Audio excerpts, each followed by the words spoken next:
If you commit fraud in Minnesota, there it is. If you commit fraud in Minnesota, you're going to get caught. That's exactly what we saw today. He's talking about the FBI raid yesterday. We catch criminals when state and federal agencies share information. Keep that in mind. Joint investigations work and securing justice depends on it. Okay, joint investigations work and we share. Today's raids by state and federal law enforcement happened because our state agencies caught irregular behavior and reported it. That's how the system is supposed to work, and our agencies will keep at it as long as there are fraudsters around to put behind bars. And then he says, let's get to work on a joint investigation into the killings of Alex Preddy and Renee Good instead of cherry picking when we seek justice and turn a blind eye. I mean, not only is that an about face, I've interviewed investigators from the state of Minnesota who worked on investigating the fraud in these same places, brought it to the state agencies, and they didn't care. As soon as the folks who ran the Feed Our Future claimed, we'll call racism if you come after us. But this about face for Walz, I mean, that's embarrassing. He is an embarrassment. He was an embarrassment in front of the Oversight Committee for about 6 straight hours.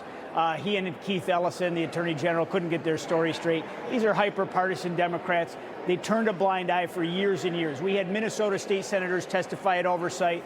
They were not listened to when they brought this fraud forward for multiple years, and they have the receipts to prove it. Yeah. Walz did not want to crack down on this community and the clear fraud that people out on the street understood was happening. Yeah. It was one of those things where they say everybody knows. Everyone in town knew that was going on. And they didn't listen to people on purpose because they got 95% of the votes in that pocket of ethnic community. Well, Congressman, you got like 141 Maseratis being purchased by these people, while you got 43% of Somalis receiving. You've got to get around. Massive benefits. So I love this. Kash Patel, the FBI director, clapped back at Governor Tim Walz, and he goes, "Come again? This FBI and DOJ with our DHS partners drafted and executed every search warrant today. But go ahead and take credit for the work while we smoke out the fraud plaguing Minnesota under your governorship." I mean, does he think he's fooling someone, Congressman? I mean, his time comes to an end. He is trying to pivot in the court of public opinion here because he's afraid of getting probably impeached, if not investigated and charged himself for not doing his job. Yeah. I mean, we are doing our job in Washington.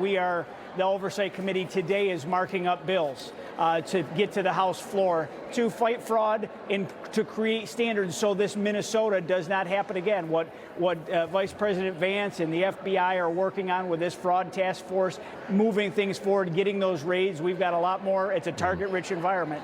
California, New York, Minnesota, many other states that have a lot of circumstantial evidence, and now we have to go make sure that this doesn't happen again. But we need to put the safeguards in place to make sure that we're not allowing the fraud to go out there. Someone has to be accountable for these federal dollars. We have $1.1 trillion in federal money that's run by state programs, and that's not working. We need to put controls in place so that we aren't just chasing fraud and trying to collect it after we think it's done, that we put more safeguards in place on the front end to make sure that people are actually eligible for the money, that it's going for the intended purposes, and that we are not getting ripped off time and again as taxpayers. And I believe that's exactly what you're just saying there is what's going to be happening today. The Oversight Committee is going to take up that major legislation to crack down on the fraud in the federal programs. But can you tell us any more about what to expect from the Minnesota FBI raids? Well, now the DOJ has to do its work. You know, they're there gathering information, seizing evidence. And now our Justice Department needs to get to work. You know, people want accountability. In Congress, we can draw light to things, but the DOJ has to prosecute.